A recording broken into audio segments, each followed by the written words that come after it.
Bueno, muy buenas tardes desde España a todos. Bienvenidos a esta segunda sesión dentro del primer ciclo de ponencias internacional sobre fibromialgia y su relación con la mitocondria y la microbiota intestinal. Después del éxito de la charla de ayer de la doctora Ana Moreno, donde pudimos disfrutar del conocimiento que tiene sobre esta patología, continuamos nuestro ciclo hablando hoy un poco más en detalle de cuál es el papel de la microbiota en la fibromialgia. Para ello tenemos el placer de contar con el doctor Jorge Ramírez, doctor en biología molecular por la Universidad de Jaén y director técnico de Pronacera.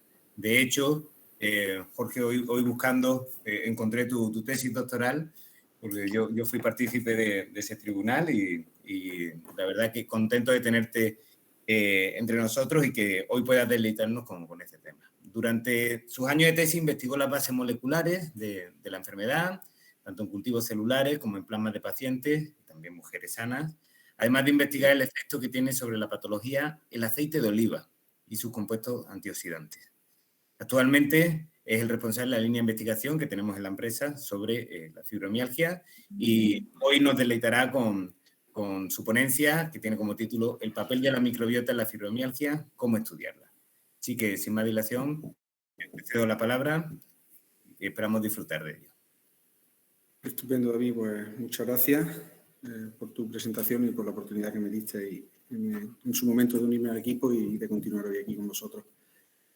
Gracias a todos por estar, que sé que es complicado hacer un huequito en la agenda para venir a charlar un rato, que sea de un tema tan interesante como es la microbiota y su relación con la fibromialgia, pero bueno, es complicado hoy en día con las agendas que manejamos todos y bueno, agradezco enormemente el tiempo que nos vaya a dedicar.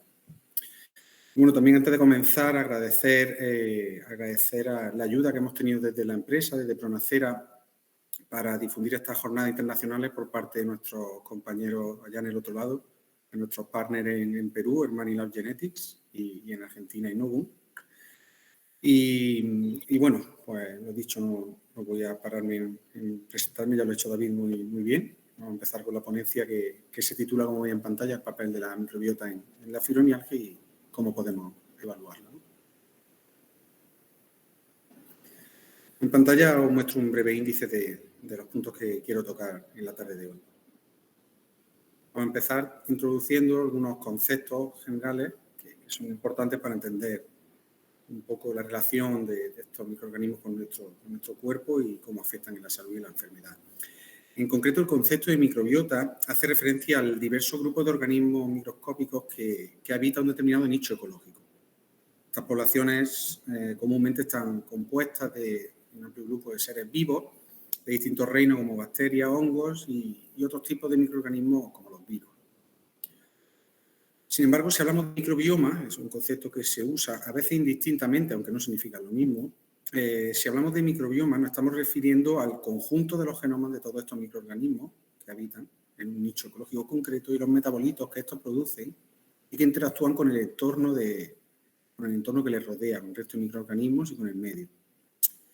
De hecho, es habitual que las poblaciones microbianas que se forman tengan una relación muy estrecha de simbiosis con otros organismos, que en función de cómo tenga lugar esa simbiosis, y hablando en concepto ecológico, pues podemos hablar de una relación mutualista, cuando ambas partes, ese microorganismo y el anexo, obtienen algún beneficio de esa relación. Podemos hablar de comensalismo, en el caso de que solo una de las dos se vea beneficiada y la otra no sufra ningún inconveniente, pero tampoco obtenga ningún beneficio. Y podemos hablar también de parasitismo, que como sabemos es cuando ocurre que una de las partes sí que se ve beneficiada, pero además a costa de la otra que se ve perjudicada por cohabitar con ese otro microorganismo. Esto, como os decía, son conceptos ecológicos, desde el punto de vista ecológico, pero claro, ¿qué ocurre cuando ese nicho ecológico somos nosotros, en nuestro cuerpo, ¿no? Bueno, en nuestro cuerpo se estima, hay un poco de discrepancia con respecto a estos datos, porque algunos autores estiman que existe una proporción similar de microorganismos en comparación con el número de células de nuestro cuerpo, de células humanas. Por lo que es evidente que la situación de equilibrio, desequilibrio de esta población de microorganismos va a afectarnos, ¿no? Va a afectar a nuestra salud. Cuando están en equilibrio se conoce como eubiosis. Cuando ocurre un desequilibrio se denomina disbiosis, que es un concepto que todos habéis escuchado, ese concepto de disbiosis intestinal, desequilibrio de la microbiota intestinal. Como decía, hay alguna discrepancia, porque hay autoras que hablan incluso de una proporción de 10 microorganismos por cada célula de nuestro cuerpo. Igualmente, lo que sí hay un consenso es que tienen una relación directa con nuestra salud. ¿Y a qué niveles pueden llegar a interferir o en qué niveles pueden llegar a tener influencia? Pues a niveles tan diversos como puede ser el sistema inmune, la señalización de nuestro propio sistema nervioso incluso. Más adelante veremos qué implicación tiene esto en la etiopatogenia, en la enfermedad que vamos a tratar hoy, de la fibromialgia. De hecho, hay alguna clasificación muy genérica, ¿no? Muy superficial, que habla de bacterias buenas, como por ejemplo son las bifidobacterias o los lactobacilos, o bacterias malas, que es una etiqueta que se le atribuye a algunos patógenos, Salmonella, Escherichia coli, que es un patógeno en algunas ocasiones, en otras de hecho está presente en nuestro microorganismo de manera natural, lo que hay que hacer es mantenerla bajo equilibrio. Este grupo de bacterias se conoce como bacterias malas.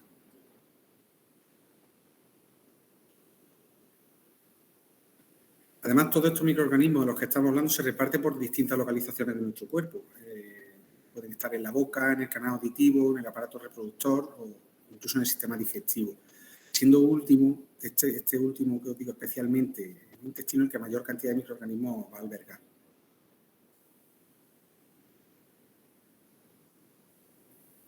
Pero la microbiota, esta población, está muy influenciada por factores externos, como son la dieta de la persona, el consumo de fármacos, el estado anímico por el que atraviese en un momento determinado incluso, o la edad que tenga. Los cambios que por ejemplo, se pueden apreciar en la imagen, que está traducida en un artículo de Ottman y colaboradores, son mucho más marcados en situaciones extremas como el tratamiento por antibióticos o la malnutrición, incluso la obesidad. De hecho, se puede apreciar que a lo largo de nuestra vida la población de firmicutes va aumentando considerablemente. Vemos que si un adulto sano puede tener hasta un 75% de firmicutes, cuando pasamos de los 65 años, la población incluso se ve un pequeño incremento aquí. Además, se ve el cambio también que hay, por ejemplo, entre un adulto sano y un adulto obeso. Vemos que las proteobacterias ganan un tremendo protagonismo en la microbiota de una persona obesa, con implicaciones en la salud que conlleva. Estos son los conceptos genéricos, una pequeña introducción sobre la distribución y demás, pero ¿cómo podemos realmente clasificar a estas bacterias, a esta microbiota intestinal que tenemos en nuestro organismo?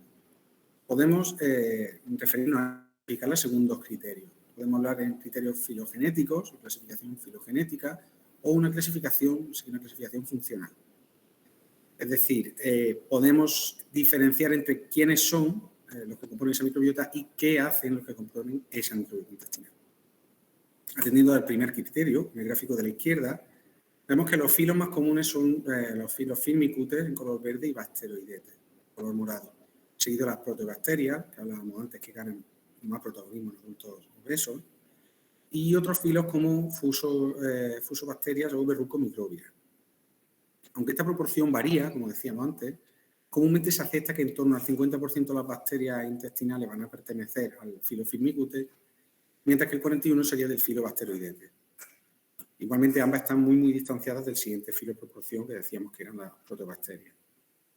Por otro lado, si nos preguntamos qué hacen esas bacterias que habitan en nuestro intestino, podemos observar en el gráfico de la derecha que la inmensa mayoría son bacterias proteolíticas, encargadas del catabolismo de las proteínas, o bacterias muconutritivas, que se ocupan de producir la mucina que forma el muco intestinal como primera barrera que protege nuestra barrera intestinal y ayudan también a mantener a las bacterias que regulan esta capa de mucosa.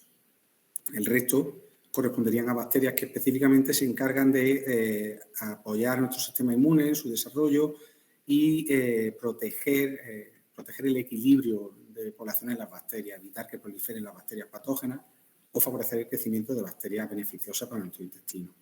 En algunos casos, esta clasificación funcional es útil, pero a veces lleva confusión porque en ocasiones las protectoras inmunomoduladoras se introducen dentro de lo que sería el grupo de bacterias reguladoras.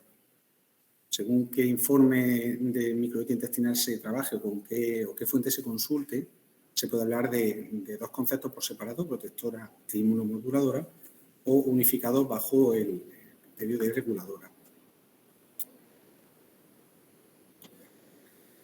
Pero, como decía, la composición y la distribución de las bacterias intestinales es extensísima. Esta imagen creo que así lo refleja. Aquí la podéis ver ordenadas por su filogenia. Algunas de las más representativas fuera de este cuadro del 90% que hablábamos de Firmicutes y Bacteroidetes, podemos encontrarnos a bacterias de géneros de especial importancia como Bifidobacterium, dos líneas, ¿no?, con Bifidobacterium longum y Bifidobacterium bifidum, que están encuadrados dentro de la microbiota protectora, aquella que decíamos que ayudaba al sistema inmune y que controlaba la proliferación de bacterias patógenas, por ejemplo, acidificando el medio. Y también vemos aquí abajo de la imagen, en color verde, bacterias del género Akkermansia, que son importantísimas para la generación del moco intestinal y de la capa mucosa. De hecho, Akkermansia mucinífila es la principal bacteria generadora de esta mucina, de esta mucosa intestinal.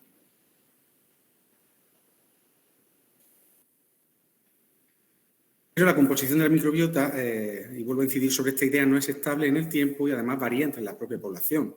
Por eso, en función de qué tipo de distribución, qué reparto de microorganismos de bacterias nos encontremos en el intestino, podemos distinguir entre tres enterotipos distintos o perfiles microbianos. Está el enterotipo 1 a la izquierda, en el que predomina el género Bacteroides, que es muy común en dietas altas en grasas e hiperproteicas.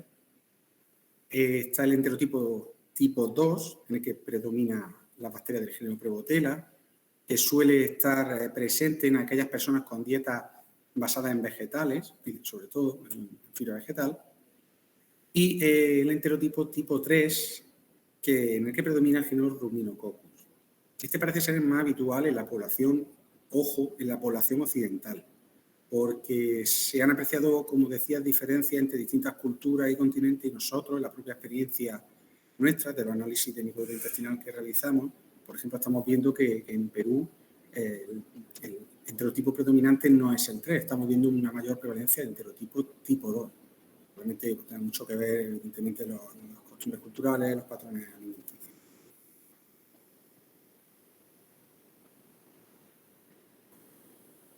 Hasta aquí hemos hablado de la microbiota, los conceptos y una breve introducción y clasificación, pero lo que va a ocupar mayor parte de la presentación es cómo podemos ver este equilibrio alterado en las pacientes de fibromialgia, sobre todo qué posibilidades terapéuticas nos darían y cómo podríamos evaluarlas. Vamos a empezar por prestar atención a la alteración que vemos de la microbiota intestinal en pacientes de fibromialgia. La alteración de la microbiota intestinal se relacionan con una cantidad de problemas de salud enormes, desde problemas a nivel del sistema respiratorio, pasando por el sistema cardiovascular, problemas con la gestión de estímulos dolorosos, problemas a nivel del sistema inmune y nervioso y, como no, problemas a nivel digestivo.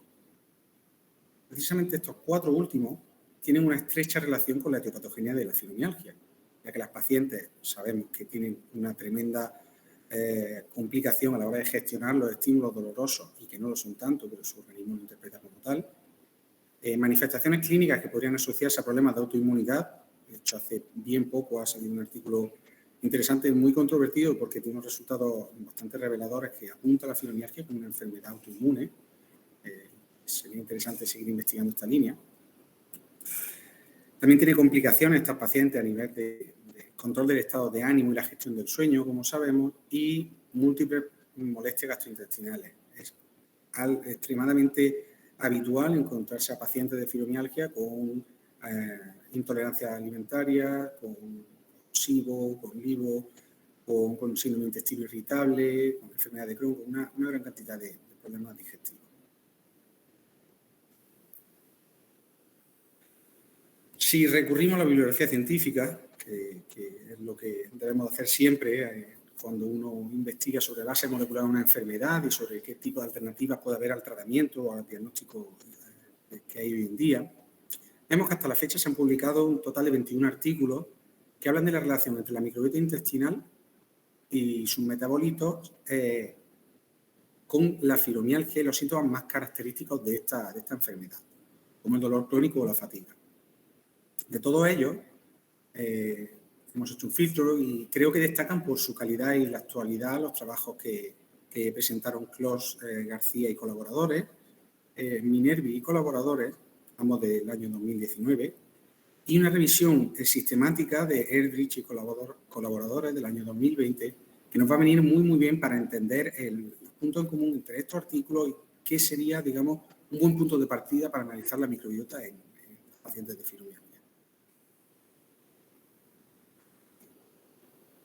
Si nos servimos del trabajo que se ha realizado en esta última revisión, que decía, de Erdrich, en la que trabajan con artículos del año 1976 hasta hoy en día, vemos que existen 11 artículos científicos relevantes en la bibliografía, filtrados por ellos por la calidad del estudio. Medían distintos parámetros, en el número de pacientes, en la utilización de controles, en la utilización del cegado, en el control por placebo, si es que utilizamos algún tratamiento.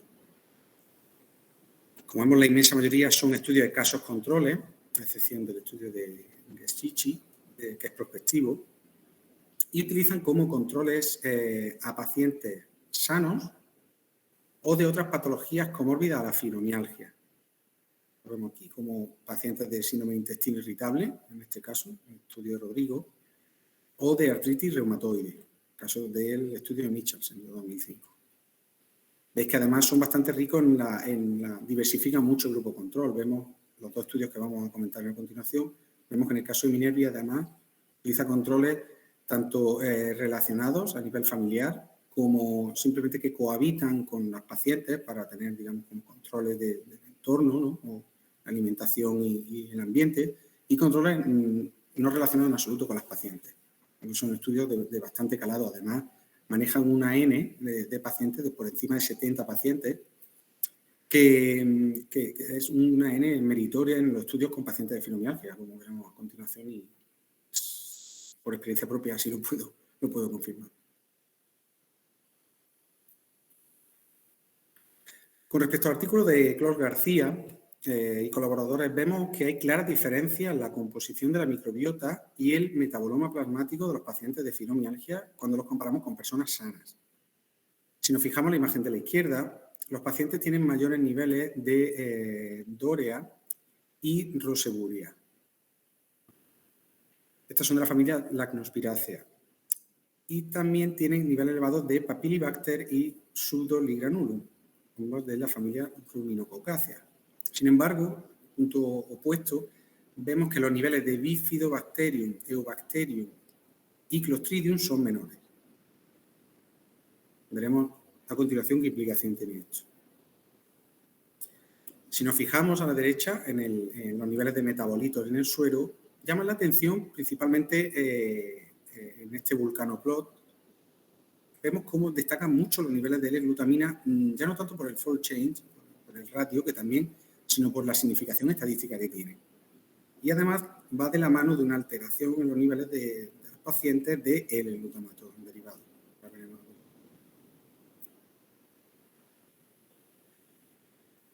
Con respecto a las bacterias, a la alteración en la microbiota, que veían los compañeros del grupo de Minervi, de García, Clos García y colaboradores, muchas de las bacterias que ellos veían como alteradas ya se han asociado a diversos problemas metabólicos en mujeres obesas posmenopáusicas, que es el grupo de pacientes que se trabaja en este estudio de Brahe y colaboradora de 2015. Estas características, ¿no? Mujeres obesas posmenopáusicas, es una característica demográfica que es muy habitual, como sabréis por vuestra experiencia en la clínica, en el grupo de pacientes de fibromialgia.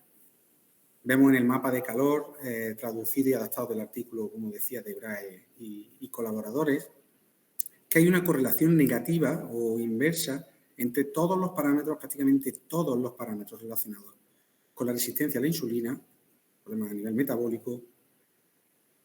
Vemos que esta correlación negativa tiene lugar en un grupo de bacterias que precisamente están, la inmensa mayoría, entre las que Clos García y colaboradores vieron en el anterior artículo como reducidas en pacientes de fibromialgia.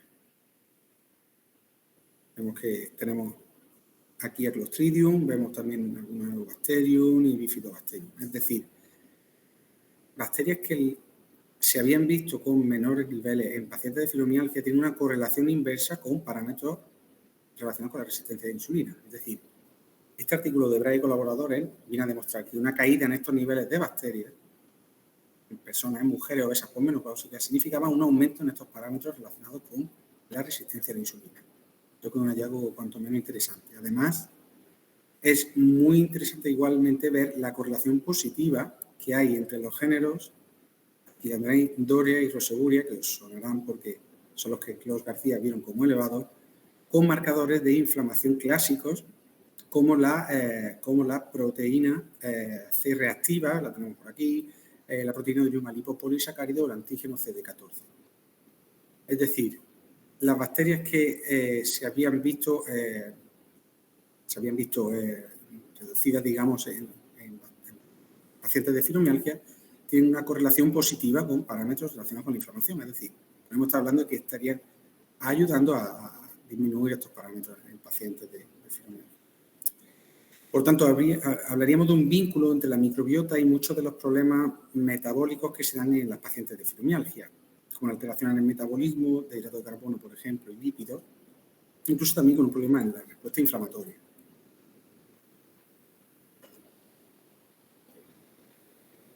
Los resultados del artículo de los compañeros españoles de Clos García y colaboradores que comentaba también apunta, recordad en el gráfico a la derecha, el Vulcano Plot, a problemas en el metabolismo del glutamato, un factor alterado en las pacientes de fibromialgia. Sabemos que el glutamato es el principal neurotransmisor excitador del sistema nervioso central y es responsable de respuestas como la ansiedad, la hiperexcitabilidad, la impulsividad o la liberación de adrenalina. Una concentración sérica elevada, tanto de L-glutamato como de L-glutamina, que es precisamente el hallazgo que tuvieron en el artículo que estamos comentando, en las pacientes podría ser un indicador de hiperexcitabilidad de este sistema nervioso central en las personas. Ya sabemos que hay una corriente muy clara marcada a etiquetar a la fibromialgia como un síndrome de sensibilización central, prácticamente aceptado, ¿no? Además, el metabolismo y la señalización del glutamato están muy ligados con el eje intestino-cerebro, donde se cuentan en color morado con muchísimos receptores de este neurotransmisor que desencadenan hipersensibilidad visceral en varios puntos del organismo, como podemos ver. En paralelo a la señalización directa que tendría con sus receptores de glutamato, la alteración de este eje intestino-cerebro que va a causar la alteración en el metabolismo del glutamato, tenemos desórdenes, provocan desórdenes digamos, colaterales que merece la pena analizar y que están esquematizados en la imagen. Por ejemplo, con el número 1 y en color verde, os marco los estímulos externos que fomentan este desequilibrio del eje intestino-cerebro. Vemos que hay parámetros como el estrés, muy característico en pacientes de fibromialgia, la infección por patógenos, recordemos ayer la magistral intervención de la doctora Moreno en la que hablaba que ella en sus pacientes había visto una correlación brutal entre la infección por distintos tipos de virus y el desencadenante de la aparición de un cuadro clínico de fibromialgia. También el tratamiento con antibióticos puede alterar muchísimo el eje intestino-cerebro y posiblemente el más importante por dos motivos, personalmente yo lo considero, que es lo fácil que es intervenir y adaptar en las pacientes la influencia que tiene la dieta sobre este eje también.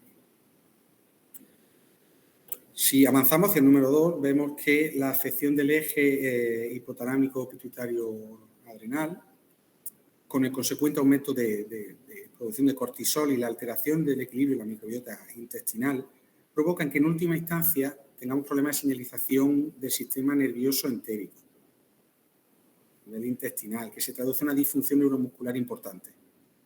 Estos problemas neuromusculares muy habitualmente van a ir de la mano de una reducción, por ejemplo, en la motilidad intestinal. ¿Qué ocurre cuando se reduce la motilidad intestinal? Que las bacterias, sobre todo las bacterias patógenas, aprovechan la situación para proliferar y nos encontramos ante una circunstancia que favorece claramente el crecimiento, por ejemplo, de bacterias como E. coli o el género Enterococcus, que acaban desencadenando un sobrecrecimiento bacteriano intestino delgado o intestino grueso, SIBO o LIBO, que es muy perjudicial para la salud intestinal y, por ejemplo, es el principal responsable de la hinchazón abdominal y de la molestia. Esta situación de disbiosis intestinal afecta, como no, la permeabilidad del intestino y los enterocitos empiezan a tener problemas en mantener sus uniones estrechas, esa zonulina que les ayuda a mantenerse unidos. La mucosa intestinal empieza también a ser cada vez más delgada y a tener más problemas para parar los ataques de agentes externos, de potenciales patógenos o potenciales sustancias alérgenas, y empiezan a pasar a la circulación sanguínea sustancias proinflamatorias y con efecto neurotransmisor, como las que vemos aquí con el número 3 enmarcada en naranja, ¿no? Ácido graso de cadena corta, histamina, el factor de necrosis tumoral, alguna interleuquina y, como no, neurotransmisores, como hablamos antes del glutamato, por ejemplo.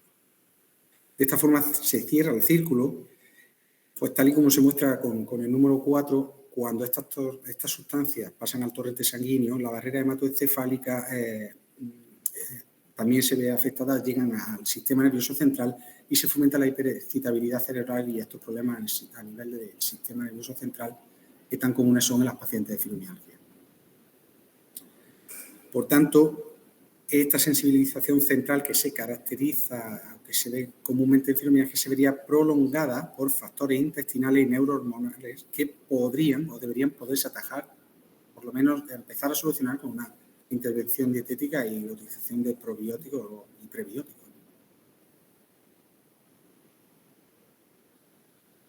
El otro artículo al que nos referíamos con anterioridad, de Minervi y colaboradores, habla de problemas a nivel de la microbiota y los metabolitos de los pacientes. En él trabajan con una cohorte más pequeñita, 77 pacientes, pero su punto fuerte es que usa el criterio actualizado del Colegio Americano de Reumatología, que ayer nos introdujo la doctora Moreno. El de 1990 se queda atrás, son los puntos gatillo, y empezamos a tener en consideración áreas de dolor, hablando de extremidades, del tronco, ya no solo nos centramos en puntos gatillo, y además se presta más atención al paciente, se tiene en consideración la sensación que tiene el paciente o la percepción que tiene el paciente de su propia salud. Además, a diferencia de Clos García y colaboradores, este artículo trabaja con secuenciación metagenómica del microbioma, recordemos, el conjunto de genomas de microorganismos que hay en el intestino. Por tanto, utiliza una técnica de última generación, una técnica ómica, y va a generar una cantidad de datos importantes que van a ser igualmente complejos de analizar, pero que van a dar muchísima información. En la pantalla os muestro un diagrama en flor bastante visual, en el que vemos que la composición de la microbiota de los 156 participantes, ojo, pacientes y controles, en el estudio, como era de esperar, pues se reparte entre los filos firmicutes en color azul y bacteroidetes en color rosado, que en la población general al final van a suponer más del 90% de las bacterias de la microbiota intestinal. Sin embargo, el diagrama de barras apiladas que vemos aquí en la figura B muestra ligeras variaciones que cuando comparamos a las pacientes con los distintos grupos control merece la pena analizar ahora más detalle.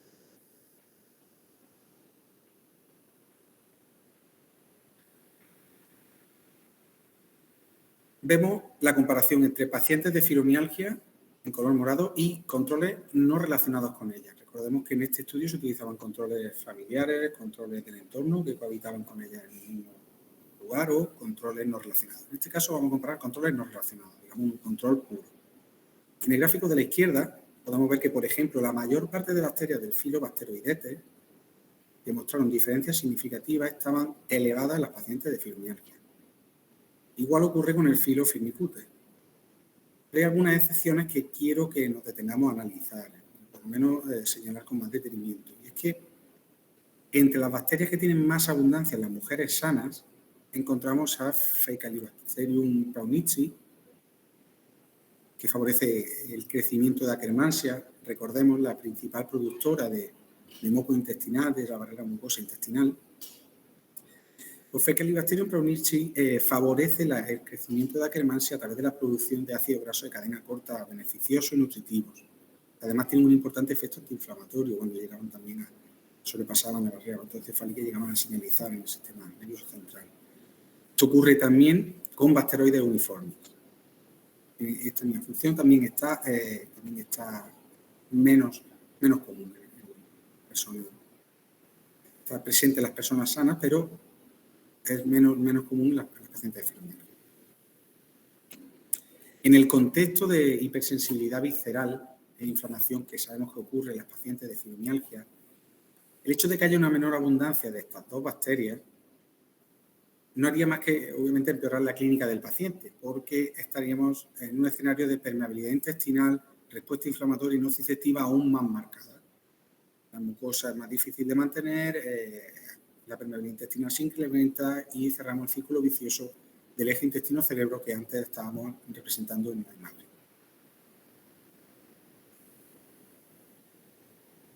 Esto se corrobora estupendamente en esta tremendamente visual imagen, un mapa de calor elaborado por el artículo que estamos comentando, Minervi y colaboradores, donde se puede apreciar una clara correlación positiva entre las bacterias con mayor abundancia en fibromialgia, en tono morado, y las puntuaciones del cuestionario de impacto de la fibromialgia, los criterios diagnósticos de fibromialgia del año 2016 del Colegio Americano de Reumatología e incluso parámetros del sueño, una somnolencia, el despertar temprano, etc. Sorprendentemente, esta correlación resulta igual de intensa, pero en sentido opuesto, en las bacterias que eran más abundantes en la voluntaria sana. De nuevo estamos apuntando a la microbiota intestinal como una causa de estrecha correlación con parámetros clínicos, con parámetros que en el día a día impactan a las pacientes.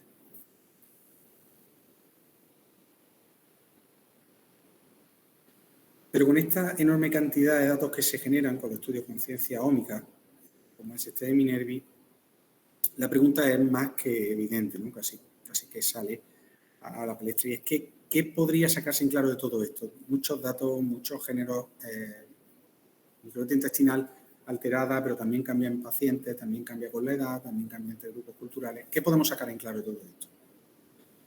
Pues la revisión de Erdrich, cuya tabla hemos traducido y adaptado en pantalla, ayuda mucho a comparar este tipo de estudios y ver los resultados comunes entre los dos artículos que hemos estado discutiendo. Y es que personalmente considero un hallazgo que hay que tener muy en cuenta y una posibilidad de estudio en el futuro bestial, el hecho de que en dos cohortes diferentes de pacientes y con dos aproximaciones genómicas distintas, vemos que Klaus García, mientras secuenciaron la región hipervariable V3 y V4 del gen del ARN ribosómico 16S, en Minervi utilizaron, además de esa técnica, otras regiones hipervariables y metagenómicas. En ambos casos coinciden que en pacientes de fibromialgia hay una menor abundancia de bacteroides. Este resultado, estudiando los artículos y viendo la revisión, parece tremendamente relevante porque quiero hacer hincapié en que son dos cohortes distintas de pacientes de dos países distintos. Quiero recordar que en Minervi la cohorte era canadiense, en Klaus García española. Dos cohortes distintas, dos países distintos, números distintos de pacientes, controles diferentes y técnicas moleculares distintas, que esto es, cualquiera que trabaja en un laboratorio sabe que para validar algo hay que utilizar dos técnicas moleculares al menos diferentes para confirmar los mismos hallazgos. Pues si esto ocurre más aún en dos cohortes distintas, refuerza muchísimo este hallazgo y creo que es una oportunidad de estudiar en el futuro más que interesante.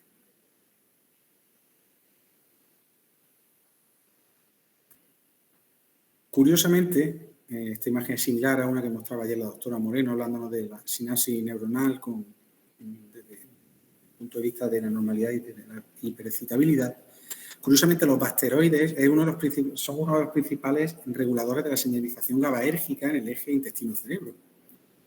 Si a esto le sumamos los problemas que hay en el metabolismo del glutamato, que hemos comentado anteriormente que veían los compañeros de Klaus García y colaboradores, estamos ante un claro parámetro que suma o que ayuda a polarizar el sistema nervioso hacia la hiperexcitabilidad y la hipersensibilidad.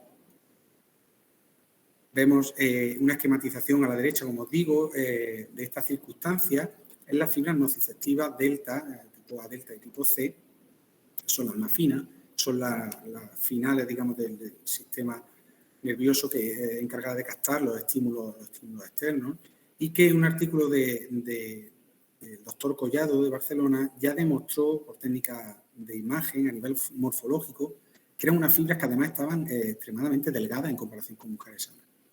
Estamos en una complicación real a nivel morfológico y a nivel molecular de señalización de las fibras nociceptivas de pacientes de fibromialgia.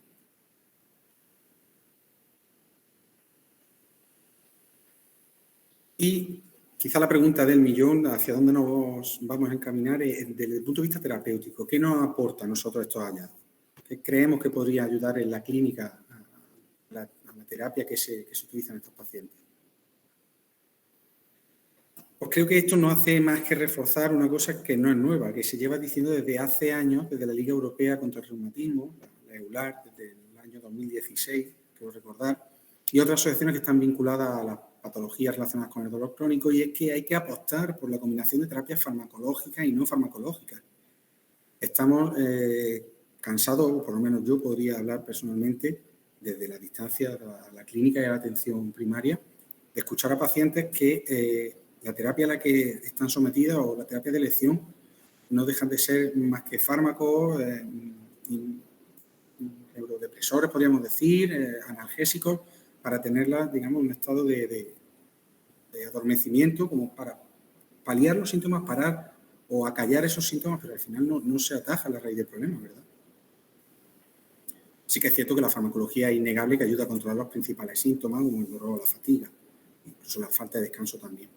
Pero creemos que los cambios en los hábitos alimentarios y la suplementación con probióticos y con prebióticos podría ayudar enormemente a acelerar esta mejoría y remar en el mismo sentido, incluso reducir un poco la carga farmacológica, que creo que es una necesidad real de este grupo de pacientes.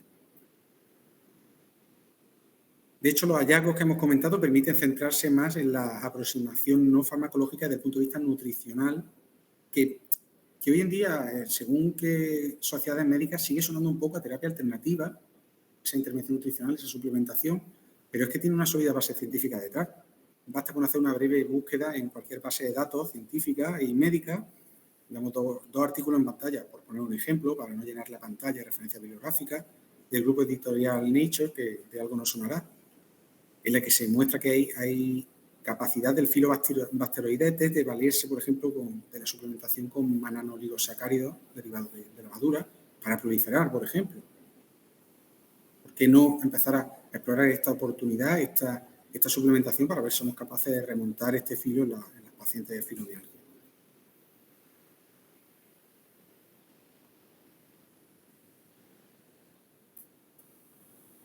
De hecho, ya hay revisiones bibliográficas que recogen efectos prometedores en este tipo de intervenciones, sobre todo en marcadores de inflamación, incluso en el control de la ansiedad también. Pero hace falta, está claro, todos coincidimos que hace falta más investigación al respecto y estudios más numerosos con grupos de pacientes más numerosos y mejor controlados, con placebo, controlados con buen cegado. En definitiva, investigación de calidad.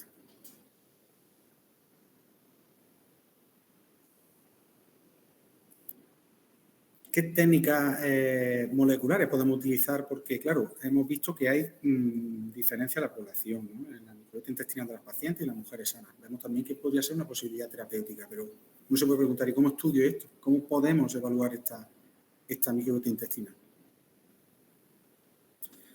Hoy en día, pues, es común que se utilicen distintas herramientas moleculares para estudiar la microbiota intestinal. Por ejemplo, hay algunas que se centran en la composición, que pueden estar focalizada en caracterizar marcadores genéticos asociados a la microbiota a través de PCR o secuenciación masiva, como ocurre, por ejemplo, con la determinación de la región hipervariable del gen del ARN ribosómico 16S, que comentaba anteriormente, que suele ser una técnica bastante costo efectiva, pero que al ser dirigida se pierde información funcional y de otros componentes como hongos o virus. Para solventar esto, pues algunos grupos están utilizando técnicas de metagenómica que secuencian todo el material genético que hay presente en la muestra de heces. Esto permite identificar incluso cepas dentro de la misma especie, pero claro, esa generación de datos tan sumamente grande dificulta mucho el análisis de datos y hace que los estudios también sean muy caros. hay técnicas también que ayudan a complementar a las anteriores. Son algunas que se centran en la productividad de la microbiota. Podemos hacer un análisis bioquímico de los metabolitos que éste produce, mediante técnicas como cromatografía, espectrometría de masas, y se puede estudiar la presencia pues, de ácido graso de cadena corta, que veíamos antes que eran muy importantes, que tienen diferentes funciones de señalización en nuestro intestino, tanto entre las comunidades microbianas como con nuestro propio organismo. Y por último, hay técnicas que se centran en caracterizar la función de las poblaciones microbianas que existen en el intestino. Esto ocurre con la metatranscriptómica y la metaproteómica, que es capaz de identificar la expresión génica y la síntesis proteica de las distintas cepas bacterianas que hay en el intestino y del propio huésped, para estudiar un poco la interacción a nivel molecular que podría haber y ver realmente qué funcionalidades están desempeñando estas bacterias en nuestro intestino en un momento dado.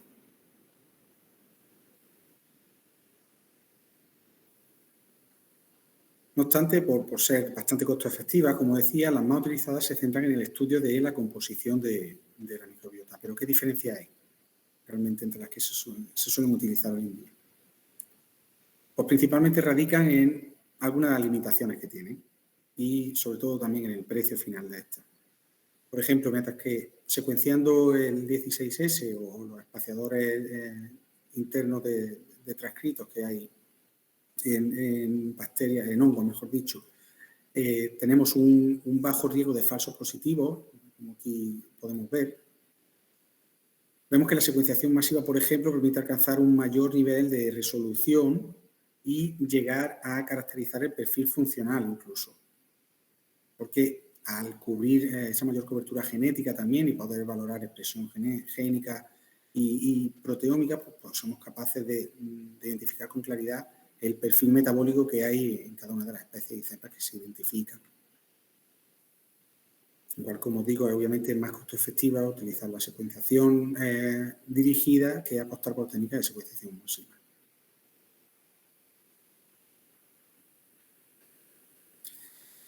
¿Qué perspectiva tenemos de futuro? Estos resultados y este trabajo científico que hay detrás, ¿hacia dónde podría llevarnos dentro del contexto de la fibromialgia y la microbiota intestinal? Pues obviamente, y como he dicho también, hace falta más estudios científicos. Tenemos que aprender a caracterizar la microbiota intestinal de los pacientes de fibromialgia, de distintos pacientes de fibromialgia. Y esto los doctores que hoy nos acompañan sabrán perfectamente a lo que me refiero. En general no hay dos personas iguales, ¿no? Pero el paciente de fibromialgia, es cierto que la fibromialgia abarca un abanico extensísimo de manifestaciones fenotípicas, ¿no? Todos conocemos, personalmente puedo hablar de pacientes de fibromialgia que hacen ejercicio físico. De hecho, seguramente ahora querrá intervenir nuestro compañero de Perú, en la que allí tratan con pacientes de fibromialgia que llegan a hacer ejercicio físico realmente exigente y extenuante. Pero también conocemos a la paciente de fibromialgia que está prácticamente inmóvil. Es decir, tenemos que aprender al final se trata de dirigirnos hacia una medicina personalizada desde el punto de vista del diagnóstico, del tratamiento y del acompañamiento del paciente, ¿no? Entonces tenemos que hacer más estudios para poder caracterizar esa microbiota intestinal de los distintos subgrupos de pacientes de fibromialgia que podamos encontrar. También todo esto nos va a ayudar a tener un diagnóstico molecular preciso, que, como decía, nos va a dar el punto de partida para ese tratamiento personalizado, que es lo que aspira a la medicina moderna. Y estamos de acuerdo en que ese tratamiento tiene que combinar fármacos y otras terapias nutricionales y de suplementación. ¿Por qué no? La pregunta casi que se nos puede venir a la cabeza es que, claro, ¿por qué no empezamos personalizando este apartado? Que quizás sea más fácil, ¿no? Intervenir nutricionalmente, diseñar una dieta específica en función de la alteración que veamos en la microbiota y suplementar y acompañar a la terapia farmacológica. Bueno, ¿por qué no? Pues precisamente estas preguntas son las que nosotros desde Pronacera pretendemos responder con el proyecto que hemos arrancado hace unos meses. Este proyecto está financiado por el Ministerio de Ciencia a través del Centro para el Desarrollo Tecnológico e Industrial y va a durar unos 3 años, y con un diseño del estudio, una planificación que os muestro en pantalla. Vamos a trabajar, recordemos que las Ns que se venían trabajando los estudios de pacientes de fibromialgia rondaban en 100, 70, 100 pacientes. Nosotros nos hemos lanzado a la piscina, vamos a reclutar a 210 pacientes de fibromialgia y 40 voluntarias sanas. Vamos, evidentemente, el ensayo se ha diseñado para estar controlado por un placebo, que va a ser aceite de oliva en crudo, y el tratamiento va a ser el aceite de oliva virgen extra, porque se ha demostrado que su utilización en intervenciones nutricionales con pacientes de distintas patologías, incluso con pacientes de fibromialgia, tienen efectos beneficiosos, por las características que tiene, antioxidante, antiinflamatoria de muchos de sus componentes minoritarios, y además, como no, estará controlado por doble ciego. Ni las participantes ni nosotros los investigadores sabremos qué grupo está tomando qué tratamiento, ni siquiera cada código a qué grupo pertenece. El diseño experimental empezará con una intervención nutricional a tiempo cero, en la que antes de que entren a participar se les tomará muestras de sangre y heces, sangre para determinar el proteoma plasmático. Creemos que es muy importante caracterizar este proteoma plasmático, que es un pequeño estudio que yo ya hice en mi tesis en 12 pacientes y 12 voluntarias sanas, para ver si es que hay algún perfil proteómico que pueda identificar a la paciente de fibromialgia, que daría pie a un análisis bioquímico de sangre que podrían ser interesantes como herramienta diagnóstica, y muestras de heces para estudiar la microbiota intestinal. La intervención nutricional tendrá lugar durante 6 meses, consistirá en adaptar la dieta de las participantes al máximo posible a la dieta mediterránea y suplementarla con 50 mililitros diarios en crudo de alguno de los dos aceites. Durante estos 6 meses se les tomará muestras y cuestionarios de seguimiento nutricional y de impacto de la fibromialgia y de salud general a los 3 meses y al final de la intervención nutricional a los 6 meses. En este punto se les dejará que vuelvan a su vida rutinaria, podríamos decir, o que retomen la alimentación que tenían o que se queden con la que se les había planteado. Simplemente aquí empezarán serán libres de decidir.